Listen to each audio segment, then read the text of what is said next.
Computer. Okay, hey, we are recording. It's Melanie Kennemann here in Austin, team leader at the Austin Southwest, OP at the Northwest, and I am so excited that my dear friend, number one agent, someone I adore and respect so much, Tim Heyl, I know everybody's heard of it. I heard of you, Tim, because I mean, last year Inman's Innovator Award you won. Only because of your Facebook posts. Oh, I'm just a little tiny bit. I just like to celebrate you. But you know what? Honestly, Tim Heyl is going to talk the next 30 minutes with us about what he's doing with all his companies that he has on how to pivot and just thrive in the market. I mean, life just showed up for us, right? Yeah, absolutely. So Smacked us right in the jaw. And it's like, okay, here we go, right? Yeah. And so, yeah. Tim, if people don't know, I mean, your team just won Austin Business Journal Awards. You're number one team in our office for GCI. And, you have built an extraordinary business. And you're one of those people that got out of the sales part and really built a business. Like you're one of the few people who have done that very successfully. And then you've added other, ancillary businesses and things like that. So it's not just your real estate team that's being impacted by what's happening right now. So start with what are you doing? And you're on such a larger scale. And so even a solo agent, anything that you share today, I'm sure is going to help all of us. So thanks for being here. Yeah. Thanks for having me, Melanie. We were, before we started recording, Melanie and I were just reminiscing. She moved to Austin in January 2011, right? Yes. Maybe about a year or so after I was getting going in my own agent business. And so, Melanie, you've been a huge advocate for me all along the way. So thank you for that. I'm so proud of you. Yeah, well, thanks. So yeah, I would say, my career the last 10 years has been, I'm sort of like one of the spoiled ones. I got in when I thought it was the worst time to get in, but really it was the best time to get in. Like anybody who gets into real estate, like in 6 months, like 6 months from now, is like in an awesome spot because they don't have to deal with like baggage, getting hit in the face, without being ready for it or anything like that. Right. That was me in 2009. I got in the business in 2009 and everybody was complaining about how hard it was to get business. And I didn't know any better. So just got to work. And as I got smarter and more skilled and did more deals and had more money to invest, the market was also just like wind at my back the entire way through, all the way up until about 2 weeks ago. Yeah. So, so it's been a good ride and it's been a good journey, but every year since maybe like 2016, when Gary Keller started saying, prepare for winter. Yes. Winter is coming. Yeah. He told us a few seasons too early, but I think maybe the more delayed the recession is, the harder of a hit in the face that it feels like when it comes. Right. Because nobody had any idea it was going to be to this extreme either, right? We knew a recession was coming, but we did not know we were going to have a world shutdown, pandemic from a virus, right? Yeah, exactly. So yeah, I would say, just a quick story on me. I started this business called Homeward about a year and a half ago, and been building it up, just been growing and having an awesome time. And a couple of weeks ago, our funding sources called us and we're like, hey, we don't know. Hold on one second, because everyone might not know what Homeward is. Okay. So, and when I asked you like why you did Homeward, you said, well, I thought about what's a problem agents have and how can I solve it, which I love about you. Tell them what Homeward is. Yeah, well, it started out as like, what's the problem that agents have? The number one problem we have is differentiating ourselves so that we can go out and get business. Lead generation. Gary Keller's been saying it for my entire career. I've been hearing him talk about lead generation, and I became an expert at just like grinding it out and sheer numbers game. We'll just figure out how to like get the most amount of leads we possibly can by sheer hard work. But it occurred to me along the way that the more you can separate yourself from the crowd and solve problems for customers that they have in meaningful ways that everyone else isn't doing, the easier it is to get business. And you don't have to make 1,000 cold calls. You could actually just call 3 people that you know and get a list buy, right? And so how can we work smarter, not harder? And so Homeward solves that problem for agents, which basically is that most of our past clients have a ton of equity in their home. When it comes time to move, they don't want to put their house on the market without knowing where they're going next. Because they know that it'll Um, sell so quickly, right? Because we have yeah, an inventory issue. yeah. And then the other challenge is they don't want to go around home shopping because they know if they find something they like, they're not going to be able to get it. They'll miss out on it. So it's kind of a waste of time. And so what Homeward does is Homeward enables homeowners to be able to use our funds to secure their next home before they go through the process of listing their home and getting it sold and getting their mortgage. So Right. kind of reverse the process. And rather than just going direct to consumer, what Homeward does is Homeward basically has productized this solution for real estate agents to be able to use to be able to bring directly to their customers. And Right. so the idea is that you started out just with your team, and then you quickly decided, oh, this is a bigger need than just for my team. yeah, we spent about 6 months just doing it in-house, so like getting it fully ready to go, and then we started working with some other teams and some other brokerages, and we realized builders found value in this, and then we realized what we want to do is we want to go partner with the top agents, not just anybody, because, well, for lots of reasons, but we want to go find the top agents in town that have great brand reputation themselves, that understand the real estate business really well, and that are going to actually take this to their customers and help their customers solve the problem that they have in that way. And so anyway, we've been working with a ton of over 1,000 agents Wow. here in Central Texas that we've been working with, and it's been going really, really well. And then all of a sudden, just bam, the capital markets just like froze a couple of weeks ago, and our funding sources got frozen for a couple of days. Fortunately, that was only a couple of day problem, but it caused us to take a step back and go, okay, wait a minute, this is bigger than just coronavirus. This is like going to be something we've never seen before in my career. Right. And I think in any of our lifetimes, honestly. yeah. So it had us take a step back and say, if we're projecting that 15 to 30% of the workforce is going to be unemployed, then do we want to go secure a home for somebody that may not have a job after we've secured it? Right. Or if we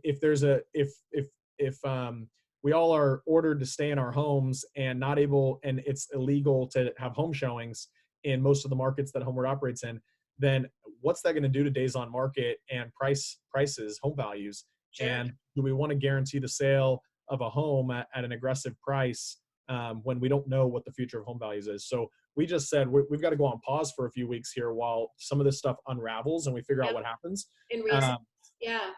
But that's not it. That's just the surface level. What you also have to look at is right now we're in a moment in time as agents, teams, real estate brokerages, even if you're a mortgage company or a title company or whatever, you don't know how long of a dip this is going to be. Is it going to be a V where it just pops back up? Probably not, actually. Is it going to be a U shape? Is it going to be, the Nike swoosh where we're kind of like, Q2, Q3, Q4 is going to be lull, and then going into next year, it picks back up. So, we've looked at a ton of data. A couple of interesting stats to know. One is that of the last 4 recessions, the only one that home values actually declined was 2008, the recession that was caused by the housing market itself. The previous recessions to that, housing values actually went up. And so, the one question is, do we expect home values to go down? Right. Another one is, do we expect volumes to slow down? Well, we know volumes are slowing down. It's just a matter of how long are they going to slow down for. And so we're looking at all of this information and trying to make the best decisions for our business. But as a business owner of the real estate team that's in 6 different cities and, a lead generation business for agents, I took a step back and said, like, right now, this isn't a time to be the optimistic salesperson. Like, Melanie, you're the most optimistic person I know. We got this. And it is time. You got to balance optimism with this, but if you don't take a realistic approach to what's happening and the things that are outside of our control, that's right. Because what happens is it's a time for us. We as self-empowered people, we know that there are enough things in our control to make great out of a bad situation. We know that. But if we don't take a realistic view on what's actually happening in the Yeah. marketplace right now, then Right. we won't actually go take the things that are in our control and make the necessary moves that we have to make. And so I would say there's maybe three things that when I think about pivoting at this time, there's three things that I'm thinking about. The Okay. first one is mindset. The second one is cash, and the third one is gaining ground. And if you think about the last recession, what started in like 07, 08, and I think Keller Williams as a company went into that recession as like maybe like the, I don't know, number I think we're 5 like or fifth or sixth. Yeah, I remember. company Yep. in the country, and came out of that recession number 1 in the That's right. country. By agent count and maybe some other metrics. But it's because when you go into a recession, if you make the right moves, some of those are really hard moves to make, but you Yeah. can come out of that recession the clear winner, the clear leader in the space, whether that's from whatever angle you're looking in your business. And so I look at that it starts with mindset, like anything. It turns to cash very quickly, and it turns to how are you going to gain ground and come out of this the leader. So with mindset, like the first thing that I did, and it took me a lot of sleepless nights over the 2 weeks ago and 3 weeks ago, but the first thing I did was I took all the goals I had for this year and all of the like plans I had, and I crumpled them up and I threw them in the trash. And I did that because the reality is all of those plans and all of those goals were Yes. based on a reality that doesn't exist anymore. Exactly. And so the only way to, like, at the very beginning of MREA, Gary Keller, he has this little section that says get real, get right. And it's like if you don't start with a realistic mindset, and understanding what reality is in front of you, it's going to be very difficult for you to even move beyond step Right. one. Absolutely. And so the first thing I would say is, like, whatever your like goals or plans were, as depressing as this sounds, if you were trying to be number 1 in your market or whatever the thing was, just like shove that aside, because that's not the thing that matters right now. And you can come back to that later, but it's not the thing that matters right now. Right now. Yeah, right. I love that you're saying that. I'm sorry to interrupt you. When I told you that I just booked Gene Rivers for my team meeting on Wednesday, and I said, Yeah. okay, what are you most excited to talk about right now? And he said very similar to what you just said. He had a couple others too, but it was mindset, cash, and he said, and throw away your business plan for 2020. And I thought, wow, that is so true, right? Because we're so competitive, and we already know aim high, think high, and then you'll hit higher than you would have. Yeah. But what a feeling of failure to people if it's not even apples to apples, because we're not in the world that we were 2 weeks ago. Yeah. It's right overnight. It has changed for us. So let's like redesign that, and let's go with what we can do. And Yeah. that's how you gain that control back, right? Yeah. And I've been in really bad situations because I made dumb decisions, so I've been in like bad cash positions or bad, tough times because I made a bad decision. This is a time where, like, you don't even have to feel bad, because it's like it's not something that you did. There's an external crisis happening right now. We are on a national emergency. And so it's okay to go, hey, like, everything is a cluster right now. I've got to like push this stuff aside and rethink what's important. And actually, it's okay. This isn't something that I did. I don't have to feel bad about it. I don't have to feel like somebody's judging me. I can actually just get past the reality and then start making the moves that need to be made. And so that's happening to everybody, right? Because it's happening to everybody, Tim, right? It's just not just something, a bad move you made. And I don't care if you're an agent or if you're a team or if you are a brokerage owner or whatever it is. Like, it went from whatever your goals were being the thing that was important to just one word, and it's cash. And so, I guess what I would say is,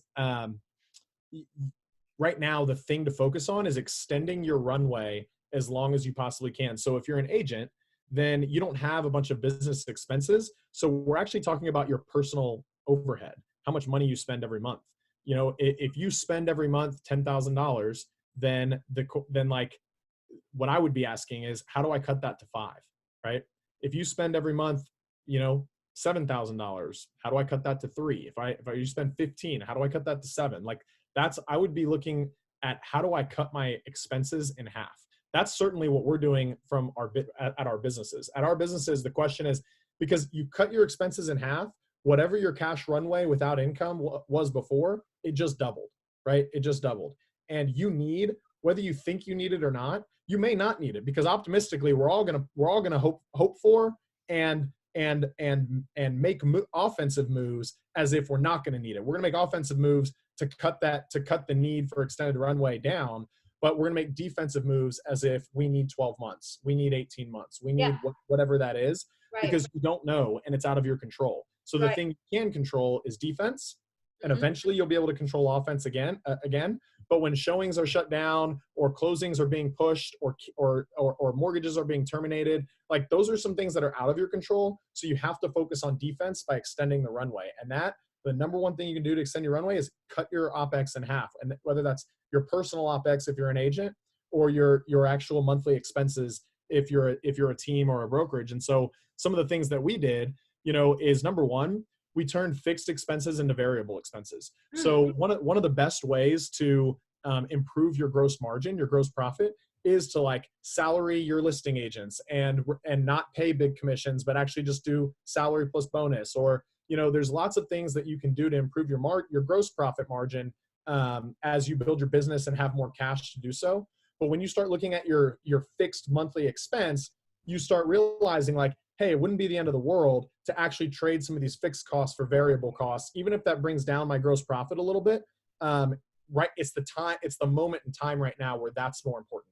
Right now, extending my cash runway is actually more important, and I'll pay a little bit more when a deal closes than having to pay every month whether a deal closes or not.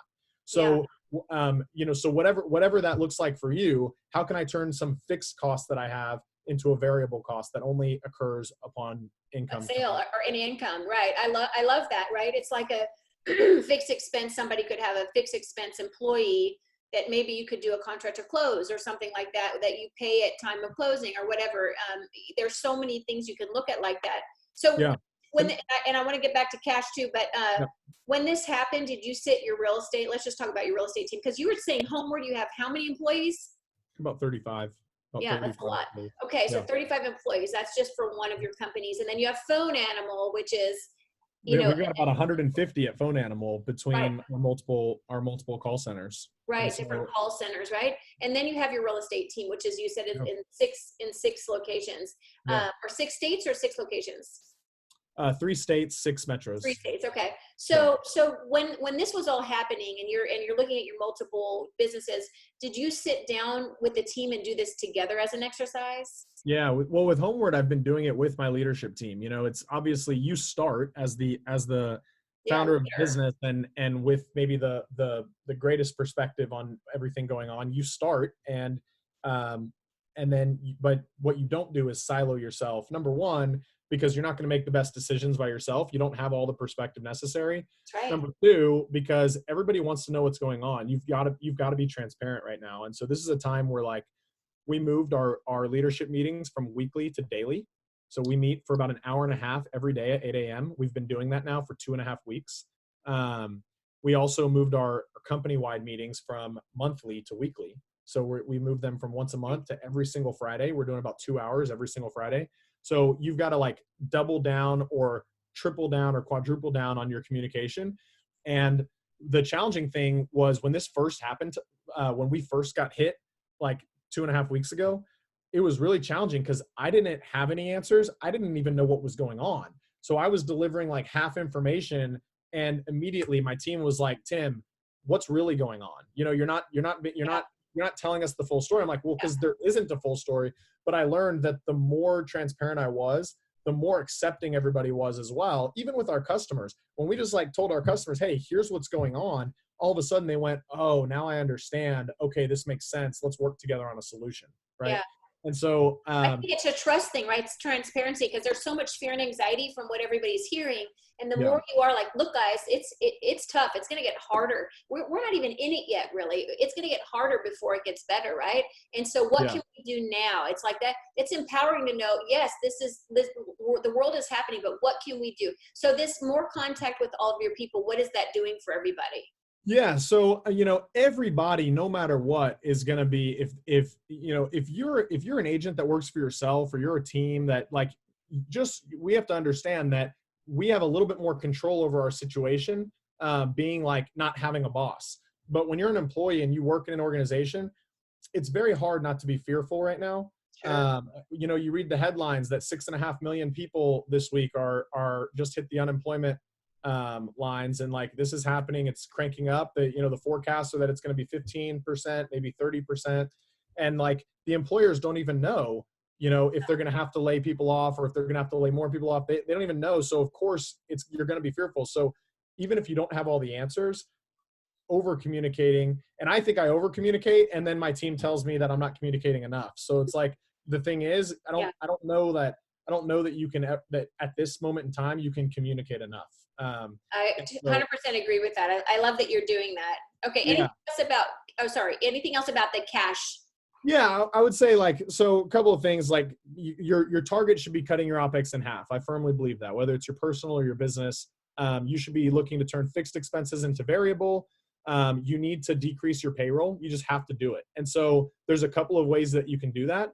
One way, you know, layoffs is like number 4. The first way you can do it is by lowering compensation, right? That sucks. And if your business was just sucking right now, but everybody else was doing good, That's then not fair. well, yeah, that's not a good move because your people are going to leave. But at this moment in time, there's not really anywhere to leave to go. So lowering compensation is actually something that at this moment in time is not only a fair thing to do, but a thing that like is stomachable. It's better than getting laid off, right? And so what I meant, Tim, was like, if you're losing money as the owner and your employees are not willing to take a hit, that's not fair either, right? Like we're all in this together.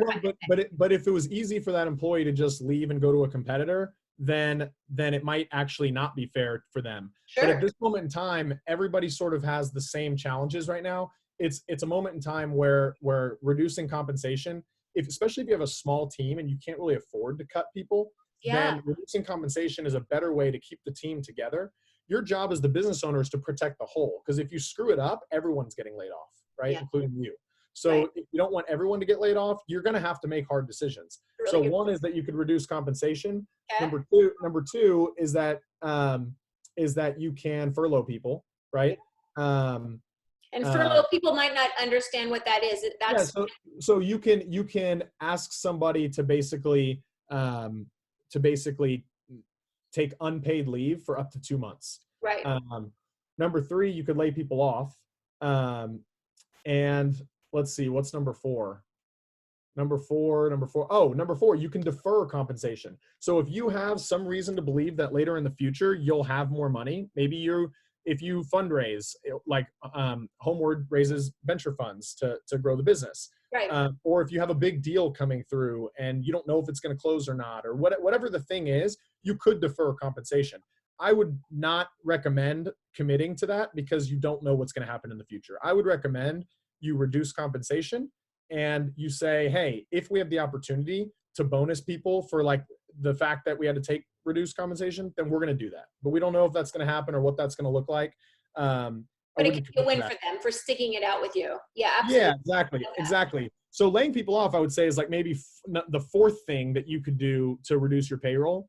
But it's one that if you have a big team or too big of a team, it's one you're not going to be able to avoid. If you have a tight team, a small team, an overworked team, then maybe it's maybe more one of those others. And you could do all 4 of those things to reduce the payroll.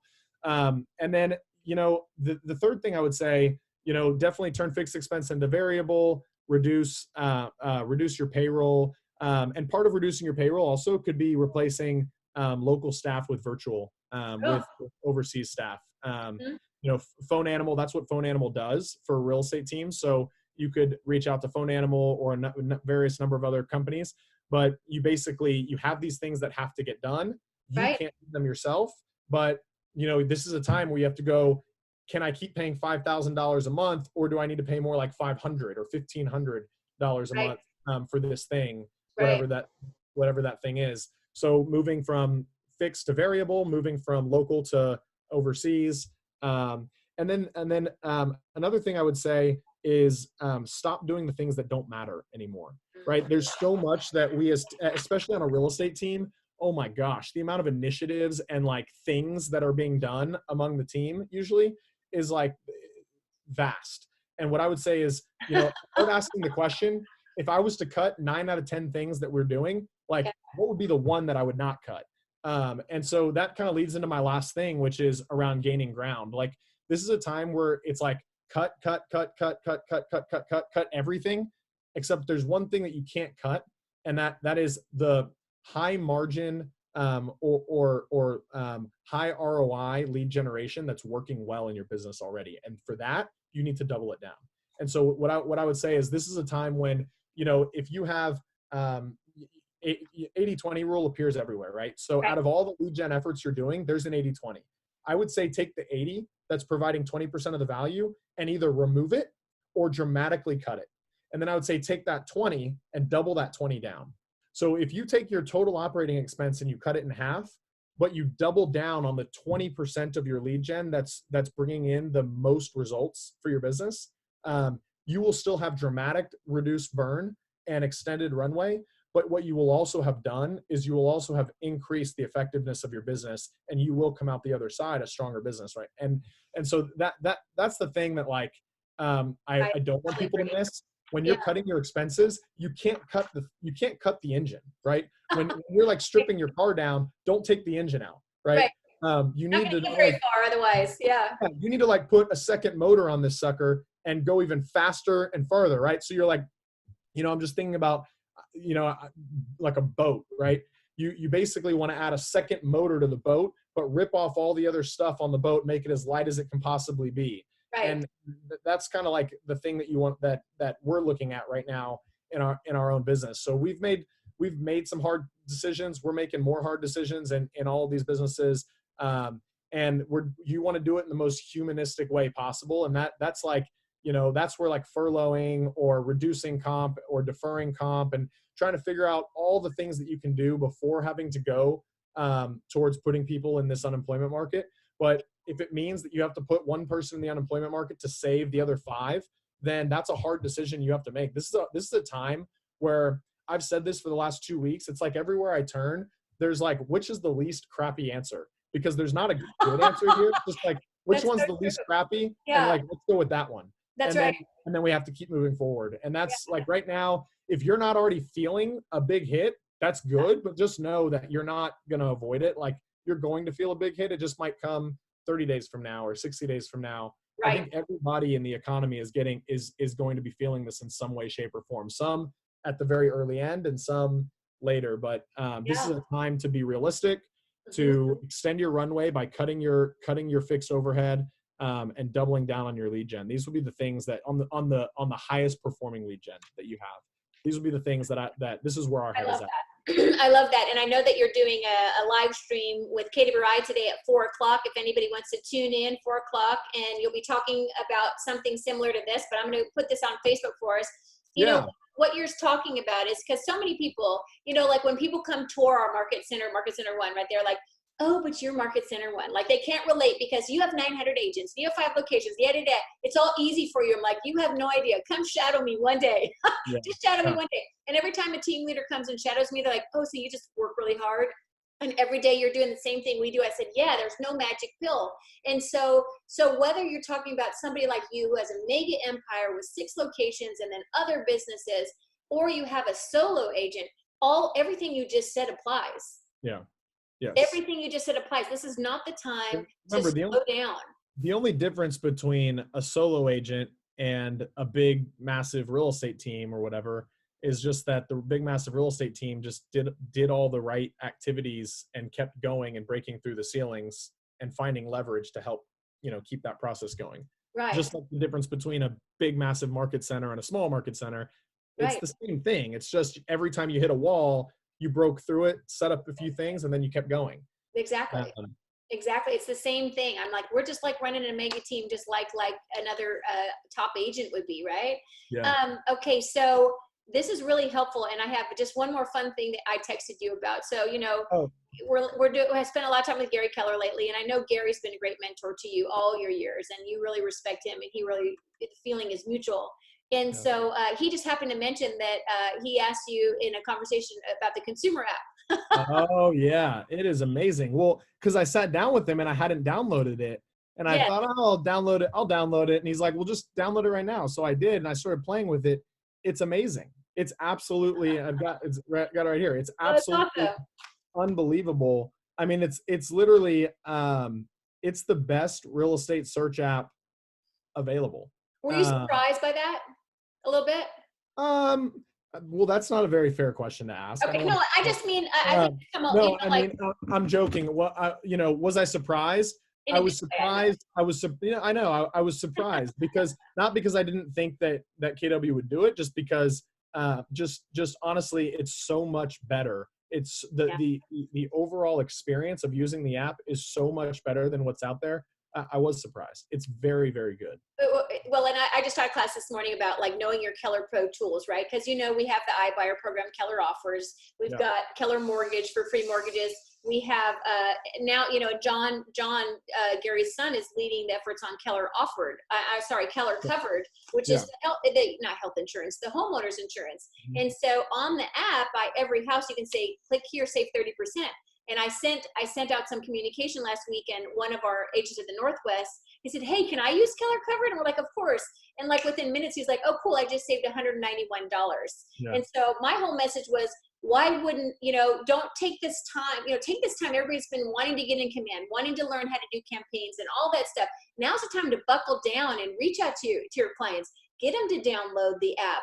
Ask them if they want to save money on homeowners. Like, you can bring value to other people too. So Yeah, I think that's the new world for an agent. Like, as a real estate agent, there's how many agents are there out there? There's, millions, and in any given market there's 10, 20, 30, 40, 50,000 agents, depending on what how big your city is. right, And everybody has the ability to offer the same thing, which is like, oh, I know the market and I'll be really good for you and I'll help you negotiate a good deal. But right. like, now there are so many offerings around how the customer can save money, or have a better experience or avoid a bunch of hassles that aren't necessarily you doing it. But if you as an agent understand the tools that are available to you, then you can actually go and set yourself apart from the crowd in a way. There's a book, I wish I had it here, called Repositioning. Gary gave me that book, or, not gave me, but he Told you about it. told me about this book. Yeah. Maybe like 7 years ago or something. And it's called Repositioning. And it's like, how do you stand apart from the crowd? Well, when there's 10,000 other people that all offer the same 3% thing in your market, how do you stand apart from the crowd? You've got to decide what it is what is your offering, but you want to create consumer choice, right? So you want to be able to sit down and go, yeah, like, if you don't want to list your house and put it on the market, then here with Keller offers, like, I'll get you a cash offer, right? And then Yeah, here's what that's going to look like. And here's right. this other option. And by the way, you're going to pay me 3% because I'm going to help you do all these things, but I'm going to help you save 1% over on your mortgage. And I'm going to help you save another $1,000 on your insurance. And I'm going to help. Right. And all of a sudden you can help put the entire package together. If you're smart about seeing what's out there and being able to understand the evolving landscape. So Right. yeah, Yeah. I think it's really important. For So sure. true. I just got a chuckle out of it. So I just texted you. So I said, "Hey, I want to know what you think about the app." So, but this is a great time for everybody to do that, educate themselves, right? Because Yeah, you have absolutely. to add more value. So, Tim, this has been so helpful. I took pages of notes while I was listening to you. I'm gonna listen to it again. I'm gonna share it with everybody. Thank you for all that you do. You have raised the bar. I can't tell you, as a team leader, you're like a dream come true, right? It's like raising Right. the lid. Gary Keller leads us all, but the lid that you've raised in our market center is amazing. And like I told you, we have 37 people at the Southwest that did 20 million or more last year. And Yeah. most of those people, right? You all started around the same time. Yeah. Some of them Listen, have a lot of I ability and wasn't things like even that. doing, I think in 2010, I did like, I'm trying to remember, 20 times, I think I did like $200,000 in GCI the year before you got to KW. Yeah. So, this has been a journey that you and Diane have led us all through. And so, I would say hats off to you guys for that.